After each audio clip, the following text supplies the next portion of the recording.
to the Triple Double Podcast. My name is Attorney Steve, and I'm here with my guy, Romero Hardy Jr. himself. Rome, how's it going, my brother?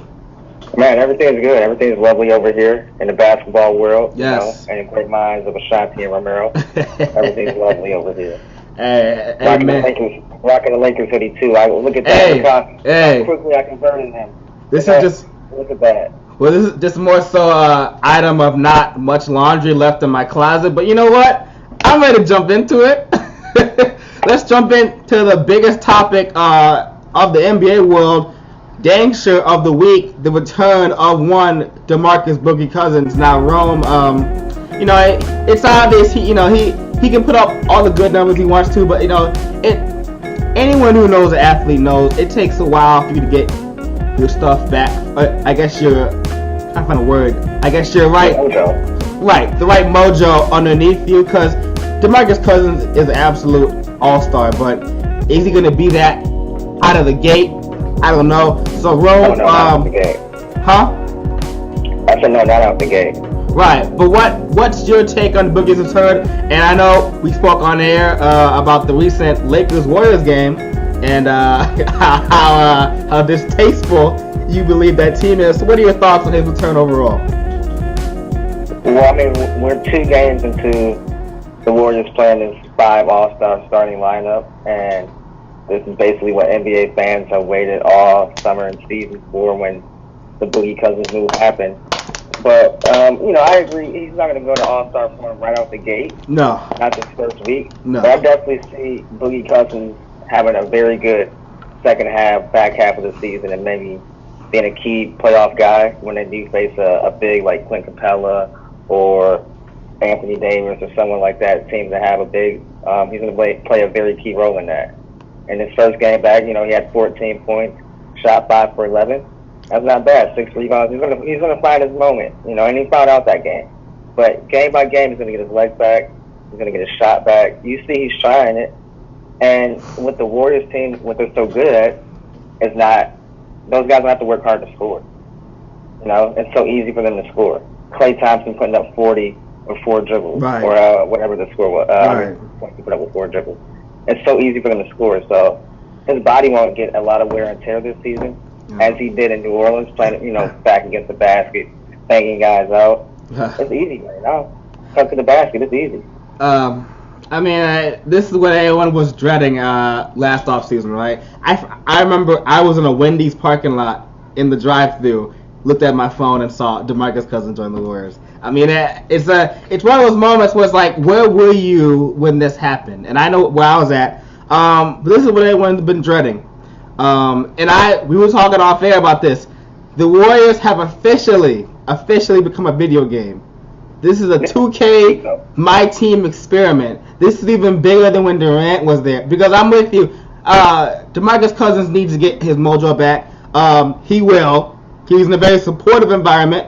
A lot of guys on that team who like him. I feel like him and Draymond Green are gonna mesh, based off their, attitudes and their mentality towards the game and life. If we're gonna be honest with you, it's to be expected. This team. That's one thing that I've definitely seen in the first couple of games is, you talk about being on a supportive team. Right. Those guys were just, ecstatic. Right. That first game back to see him play like that. So I think it's great for him to be in that environment.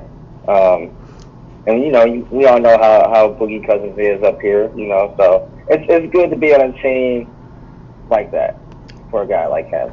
The only question with Boogie is he going to be there next year? I believe not. I believe because this year this year for Boogie, I kind of feel like the reason he joined the Warriors was, I guess, in spite of all the other teams in the league. He felt, despite being on the IR for an ACL, it was ACL or Achilles, I think. One of those two. He felt he still deserved a max contract from a team. He didn't receive that. I think he got like 2 years, $40 million from the Pelicans, and to us normal folks, Rome, that's take that money and go buy an island and just fade away. But for a superstar of his caliber, that is a low ball. I do agree. So in spite, he joined the already super team Golden State Warriors and made them even more powerful. Now, if he can showcase his health and show that he is that main deal, he is getting a max contract this summer. And looking at the Golden State Warriors, their cap flexibility cannot hold 5 of them. I mean, they may be losing Durant. We don't know. In terms of Klay Thompson, we don't know. Right. In terms of Klay Thompson, as many times as these guys say, I'm happy where I'm at. I mean, Paul George said that in Indiana, and then when the opportunity came that a trade may be on the horizon, what did he do? Oh, I want to get traded. I want out. So these guys will say one thing for their brand, but in reality, it's like, no, I hate Indiana. No, I hate Golden State. I hate Draymond Green. It's certain guys who may do that. So, but your hot take. I don't mean to take up all your time, but hot take. Oh no, you're good. No, just my quick hot take in terms of you saying he won't be there on the Warriors next season. I don't think so. I'm leaning towards. I was very on that side of it, saying he wouldn't be there. But as this season's playing out, I don't know, man. I think it's something to be very interesting. Don't know. There's no guarantee that the Warriors are going to stay together like this, man. Oh no. Well, yeah. They are going to break apart, whether it be this summer or next summer. That time is coming. The downfall is coming. They went to how many straight finals? Come on now, you can't keep doing it for 10 years. The only member of that team was going to stay is Steph Curry because he signed a 5-year, over $205 million deal last offseason. Well, Steph and Draymond are two of the guys that kind of can't leave right now because they signed their contracts most recently, right? In terms of Draymond Green, it wasn't that long ago that there were rumors talking about, if the right trade partner was out there. You have to trade Draymond. I'm saying he can't leave though. Okay, right. What I'm saying if you're a player, there are 2 ways you leave a team. It's by free agency or a trade. So the Golden State Warriors are moving into the Chase Center next season, and they desperately want at least Kevin Durant to be on their team. They want the most stacked roster for the undoubtedly the greatest opening night of an arena. Of all sports history. So if it comes down to if they were to go to Durant in the offseason and blatantly ask him, if we move Draymond Green, would you sign back with us? If Durant answers yes, he's getting moved. Draymond Green's getting moved. Easy as that. But I'm with you. This Warriors team, it's not only the cap. It's fatigue. It's you're right. If you play from October to June, every time since 2015, it takes a toll on your body. You're the Warriors. You're the rock stars of the NBA. It's not easy, mentally and physically. So they're gonna make the finals this year. They're gonna win it this year. But it's gonna be very intriguing summer to see who stays, who goes, who they pick up. Yeah, I agree. I think it's something to be interesting. Yeah. That's pretty much my take on it. But yeah, like you said, it's a video game over there. It was for the first time I was upset watching the Warriors play. For the first time? Oh, really? Yeah, it was not many times where I've rooted. I'm a fan of good basketball, and them and the Spurs teams that play good basketball, I just cheer for it. You know what I'm saying? So it might not be the fan favorite. Well, actually, they are a fan favorite, but I cheer for them for more so just their basketball IQ on that team, top to bottom. But last night, when obviously playing one of my favorite teams, a little bit hard to watch. It was hard to watch. That's fair.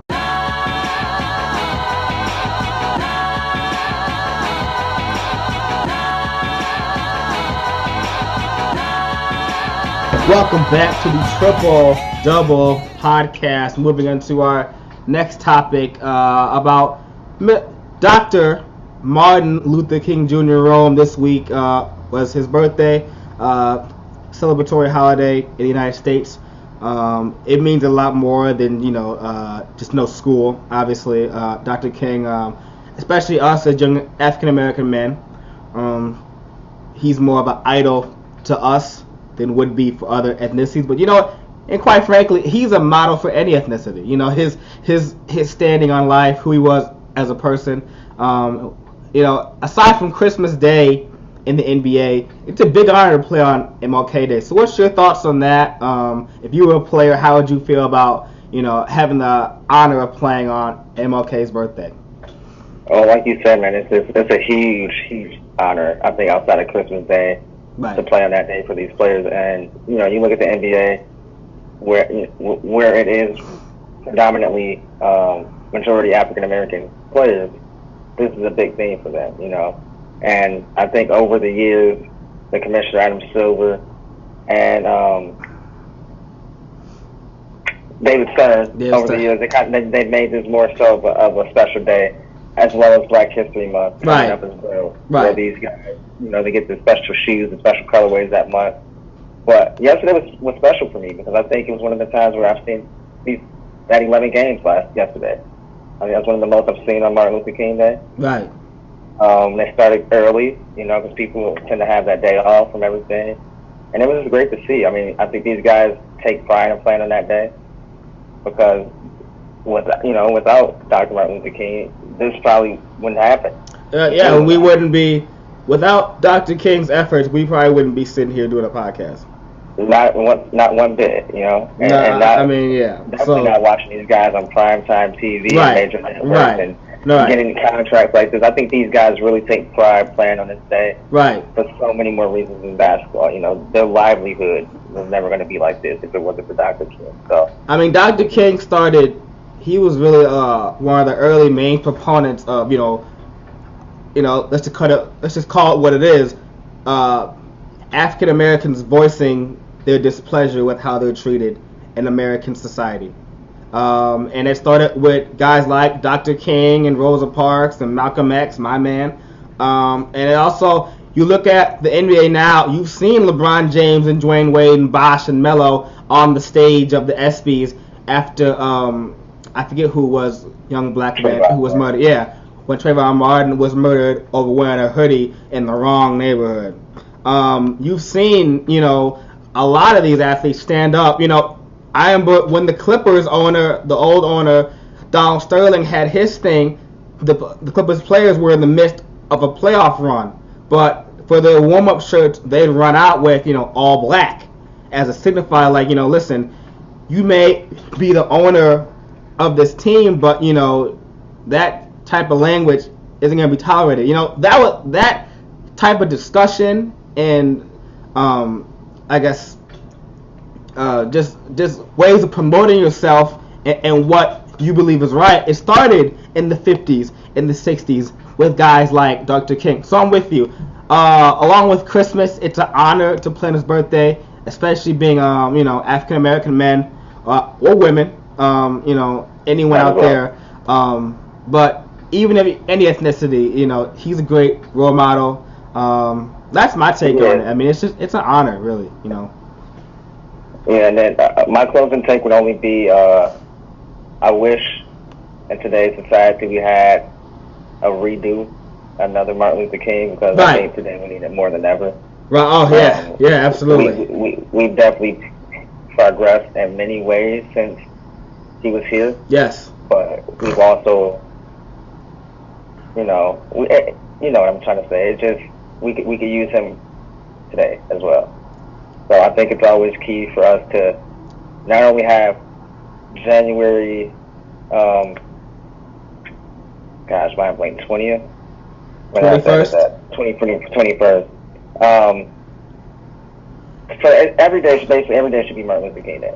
Yeah. That's what I'm trying to say. Yeah. And we shouldn't have to celebrate that day one day out the year. We need to be using what he stood for, what he said every day in our lives, and not just one day. So that's my closing statement. Well said.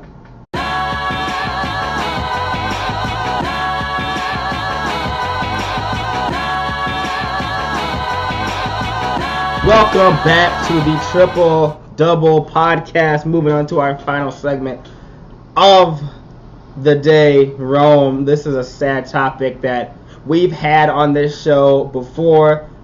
Mr. Carmelo Anthony, Hoodie Melo himself, as Romero likes to proclaim.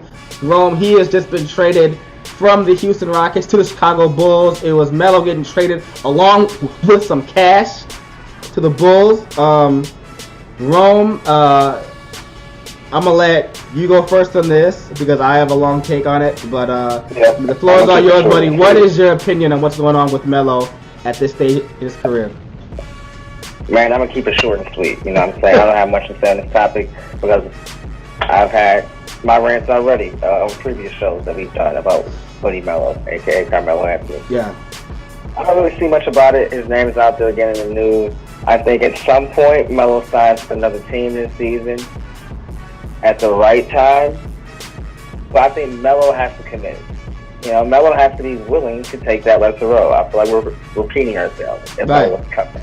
Right. You know, but at this point for me, once again, he needs to start his own LA Fitness League called the Hoodie Melo League, where he has it, you know, open to, you know, out of shape guys that want to play ball still. Out of shape. Hey man. Hey, you know what? Hey, Paul. Ashanti Lee Sebron will be the first point guard. But I mean, look, you can't say. I'm not going to say Melo's out of shape. He's guys in the NBA. Right. You know, I mean, he works out more than I do. Right. But he's out of shape in terms of where he can't keep up with the league anymore. Right. I feel like the league has passed him up. The league is too fast for Melo right now. Yeah. And once again, I think he should just kind of retire. If it's up to me, go back to Denver, bro. Take that role in Denver. That's a good. They're competing. A couple of months. No, you can't just go on a championship team. Go to Denver. Take that role. Be an older guy. Be a vet. Talk to those guys. You know what I'm saying? And come in and get you a nice 15 a game. I don't understand that's so hard. A couple of months. Game. I don't care. Here's my thing. That's all I got to say. I'm done with Melo. Honestly, if it's not Denver, I don't know what you're doing. Retire. If it's not Denver or your good old local YMCA, Ron don't care. No. I definitely for damn sure don't want him on the Lakers. So. Well, I'm gonna get into that. Let me delve this whole story from start to finish, right? And we spoke on air. Carmelo Anthony came in the league behind LeBron James and arguably Dwayne Wade. He was probably the second or third best player to come out of the 03 draft. At least top three. I mean, he's probably number 3 seeing how D-Wade got a title. Because LeBron was the best talent-wise. Dwayne Wade had a championship, so you got to put him at second. And Melo's probably third. He's better than Bosh. He's better than Darko. He's better than Kirk Heinrich. All those guys. David West, all those guys. He leads Denver. He's their guy. Then 2010, when that summer rolls around, remember, when the Big Three was formed, it was supposed to be LeBron, Wade, and Melo. But I think Melo, either a year or two earlier, had signed an extension that he wasn't a free agent in 2010. So he remained in Denver. Eventually got traded over to New York.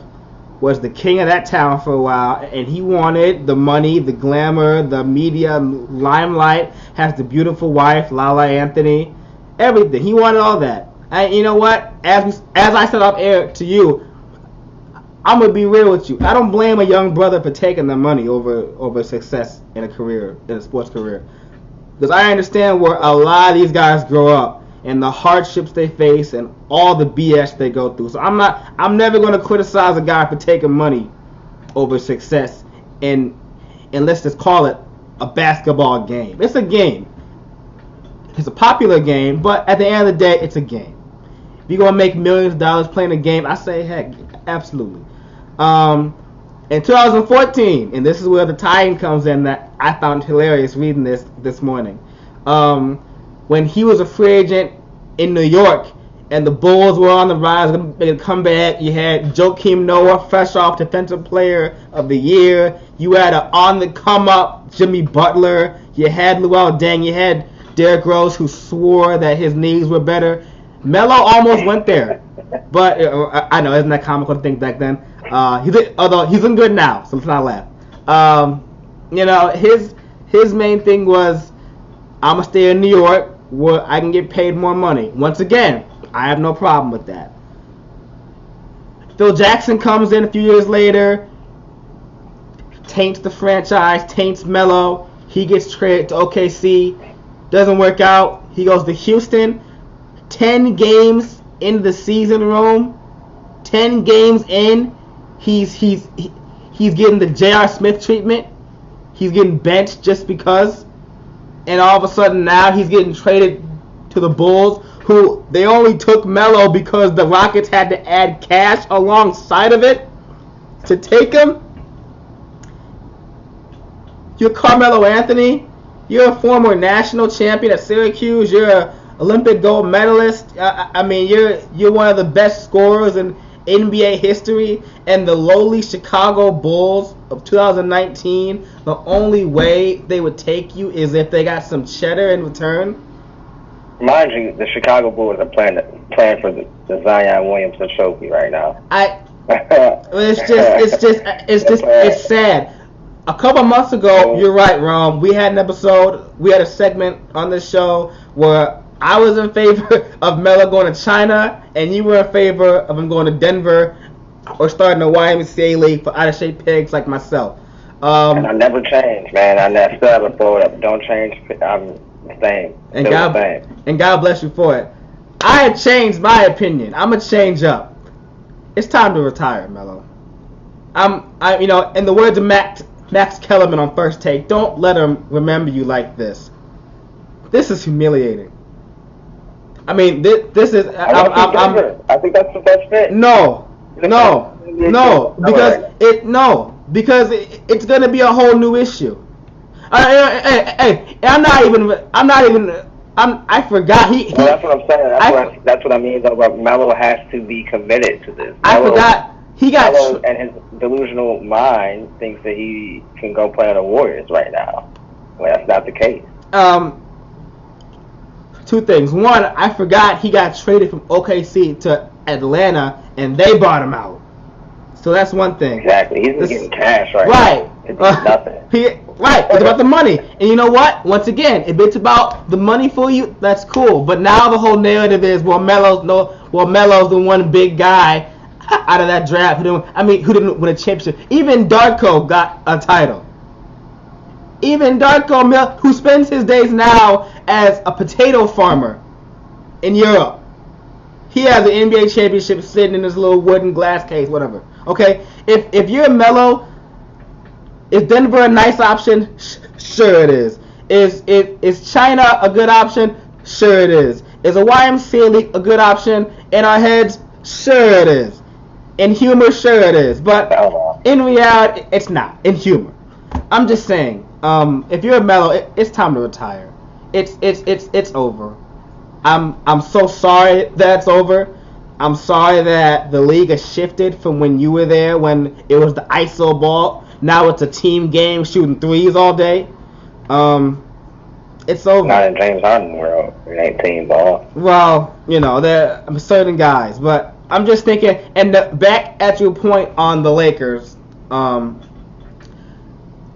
think it was Woj who said the only way that we'll take him is if we have a roster spot, because they do have interest in him, but they won't go off and waive some young kid just for Melo, and that's smart. I understand LeBron James would probably make it work, but at the same time, it's too much drama going on around him. I feel bad for him, but my final take on this is it's time to retire. He's a Hall of Fame player, Olympic gold medalist, national champion. You didn't get a ring, but at the end of the day, you made millions of dollars. You have a beautiful wife and family. The Anthony family is set for so many generations. It's over. It's over. Yeah, I mean, he could be a very successful businessman. Right. He has the right tools. Like you said, beautiful wife that does her thing in terms of acting and all that. His son, he could be a full-time dad now in terms of that. Right. And then great deal with Jordan. Right. So, that alone, bro, that's keeping the house up. That's keeping everything afloat right there. So, and I don't know. I'm with you. I'm not going to say Melo needs to be done. Should have been done. Either Denver or LA Fitness. That's it. Oh boy, amen.